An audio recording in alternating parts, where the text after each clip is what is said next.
Supercross jumped into San Diego over the weekend, with Honda winning one and Yamaha taking another.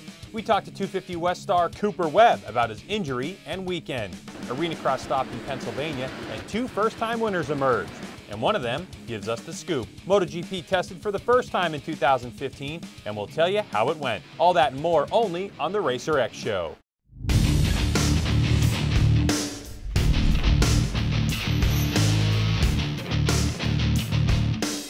Hello and welcome. This is the Racer X Show. I'm your host, Greg White. Supercross finished up in California. For now, we have Gloop's Moto Dynasty results. I'll explain more. And World Superbike is on the horizon. We have the calendar. Lots to do, so let's go. The Racer X Show with Greg White is being presented by Acherbys, Soul and Passion. We'll get you started with the Supercross segment brought to you by Acherbys. Heading into round 6 at Petco Park in San Diego, the first time the Monster Energy Supercross Series has been, the talk was about Ryan Dungey and Ken Roczen. Can Red Bull KTM's Dungey win again and extend that points lead? Can RCH Soaring Eagle Jimmy John Suzuki Racing's Roczen stop his recent rash of non-podium finishes and keep Dungey in sight? Out of the gate into the sweeping right-hander, it looked like number 800 Smart Top Moto Concept Racing's Michael Lessie would grab the whole shot and the lead. But he goes wide, leaving it to number 94, Ken Roczen. Behind him, number 29, Andrew Short on his BTO Sports KTM. Number 41, Trey Kennard in third. Just a little ways back, number 22, Discount Tires Chad Reed here with number 3, Eli Tomac on the Geico Honda. Tomac trying to make a move on Reed. A little bump and grind, Tomac goes down. Number 18, Monster Energy Kawasaki's Davey Millsaps was trying to keep Dungey in sight when he washed out the front. And his bid for the podium is over. Back up front with Roczen leading, trying to hold off a charging factory Honda HRC missile of Trey Kennard, the 41, with a great inside move. But Roczen was not giving up and would challenge Trey for the number 1 spot for a couple of turns until Kennard made the final throttle twist that stuck. Even with Roczen mounting a couple of charges, he couldn't do anything about the Oklahoma native's speed and dominance, as Trey Kennard takes his second win of the season and the first 450 winner at Petco Park. Dungey was 8.5 seconds adrift. Reedy had a lonely fourth, with Tomac picking himself up for 5th. Kennard has sole possession of 3rd, now 18 back. If this keeps up, Kennard could lead this thing by Daytona, just saying. By the time Saturday night's 250 West main event was going to start, the big question was, can Yamalube Star Racing Yamaha's Cooper Webb even make it the entire race? Why? Because of this huge crash earlier in the day, which left his shoulder torn up and him questioning if he could even make the race. There was blood in the water. Smelling weakness on the points leader, everyone was wanting to take advantage. Off the start, it was the Rockstar Energy Husqvarna of Zach Osborne who jumped out to the early lead. But with number 17 Webb, hurt shoulder and all, with a great start in 2nd place, until Tyler Bowers on the 911 Monster Energy Pro Circuit Kawasaki forced his way past at the end of the rhythm section. 4th place Malcolm Stewart on the Geico Honda goes down. Hit park it after that. Not long after, Bowers would work the double whoop section and make his way to the front, leaving the number 16 of Osborne to the clutches of Webb. Soon, it'd be Bowers versus Webb, the fight we've been wanting to see the whole race. Would it be fireworks or straight up racing? Bowers started making mistakes, Webb goes by. That's racing. And then Troy Lee Design Lucas Oil Red Bull KTM Shane McElrath takes 2nd from Bowers. And that is the podium, as Cooper Webb takes his 4th win of the season. Josh Hansen a solid 5 seconds ahead of Alex Martin. That's how it's going to look in the West for about 2 months, with round 7 coming in Houston, Texas in April. With such an impressive win, we now welcome Cooper Webb to the Racer X Show. Thanks for joining us, Cooper. How are you? Hey guys, how's it going? Thanks for having me on. Now, looking at the result sheets after round 1, you're having an amazing season. 2015 season so far has been great. You know, the whole Star Racing Yamaha team. A1 didn't go as planned.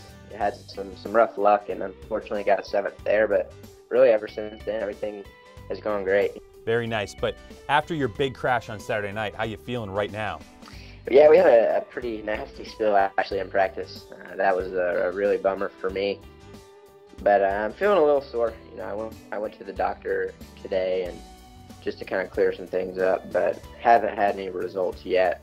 but should be all right. You know, luckily we have a long break right now for me to kind of heal up and recover. So Saturday night was a huge win for you and your team. How'd you do it? luckily, you know, I have a great team behind me. I had Dr. G there all day, you know, trying to get my shoulder to where I could race, and as well as my trainer, Gareth Swample, you know, they put in a big effort just to get, you know, taped up and to where it wouldn't be too big of a pain. And, you know, my goal was just to go out there and get points.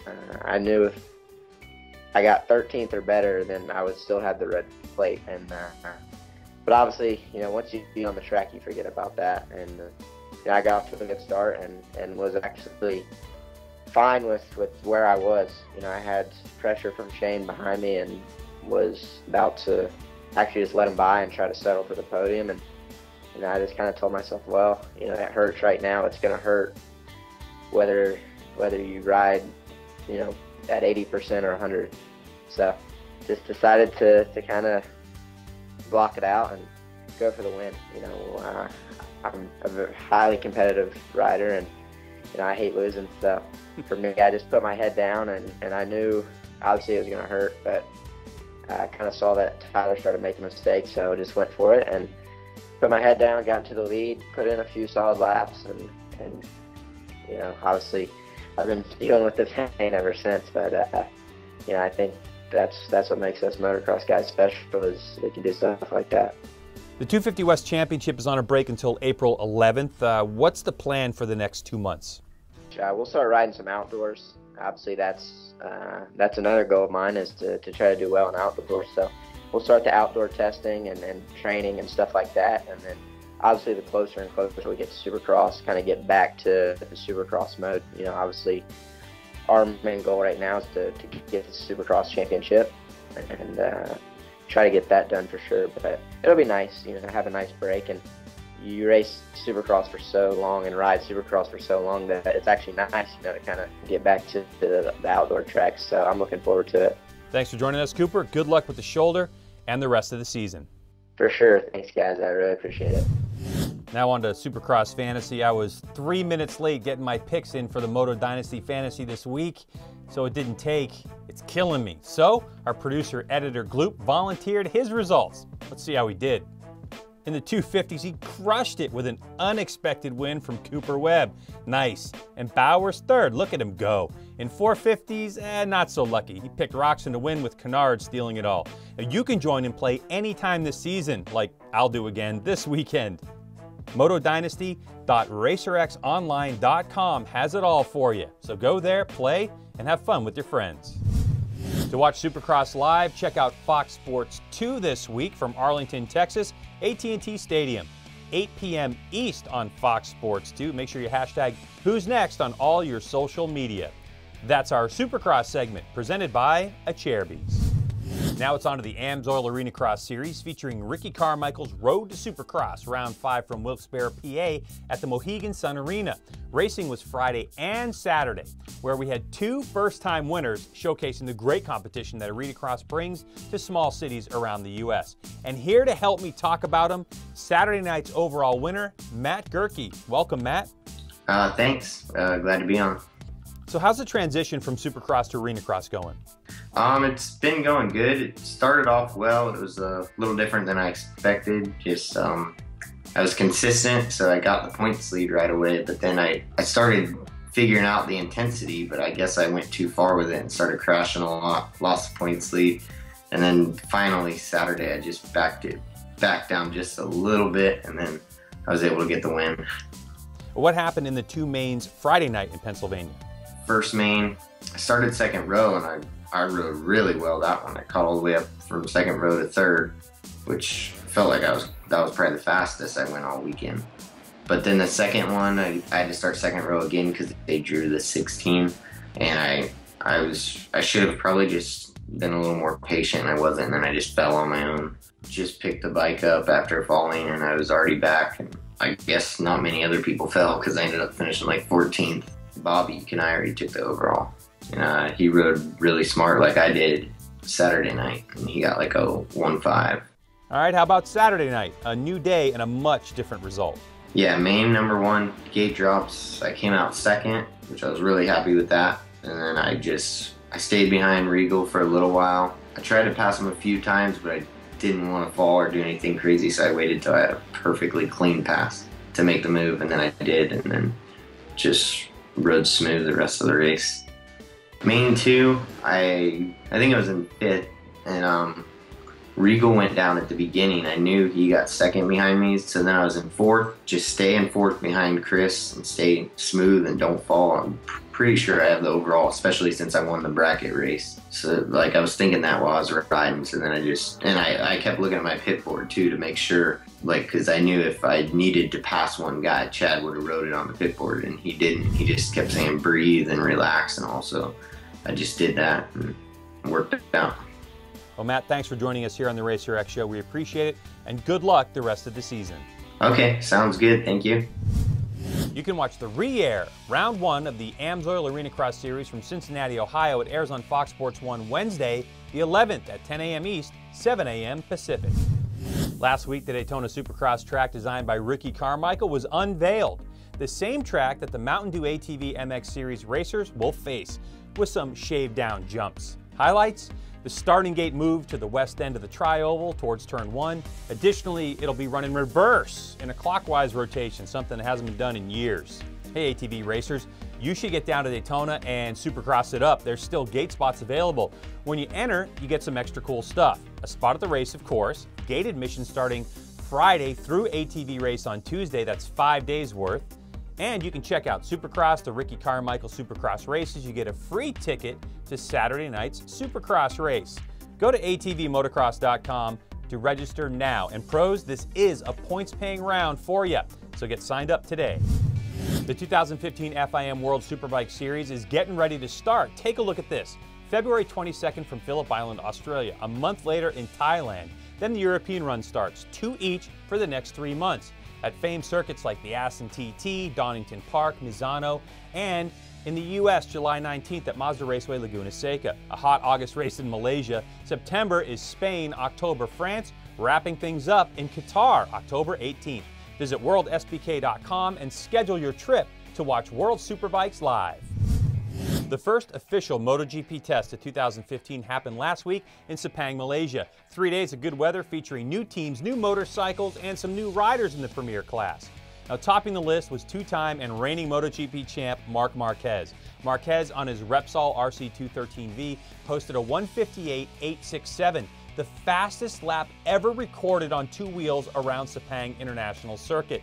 More bad news for everyone else. Marquez's teammate Danny Pedrosa was close at a 1:59.006. And then factory Ducati rider Andrea Iannone, 0.3 off of that. Then a trio of Yamahas with Rossi Lorenzo and Espargaro. American Nicky Hayden on the brand new RC213V RS, 18th of 30, 3.2 seconds back. A lot of work to be done for the Honda and the 2006 world champ. And now it's socializing, a brief look at some social media stuff that's caught our eye.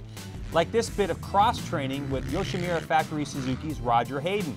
The Moto America road racer loves him some moto. And checking in with Chad Reed, he said this: track was tough in the main last night and didn't adapt to the changing conditions good enough to do any more than a distant 4th. Cool. And finally, Brian Roper posted this via Endurocross Instagram. This is how you get your trials bike on the bike stand. That is pretty sweet. We want you to get out and watch some racing. Supercross moves to the Central Time Zone in Arlington, Texas at AT&T Stadium Saturday and Saturday night.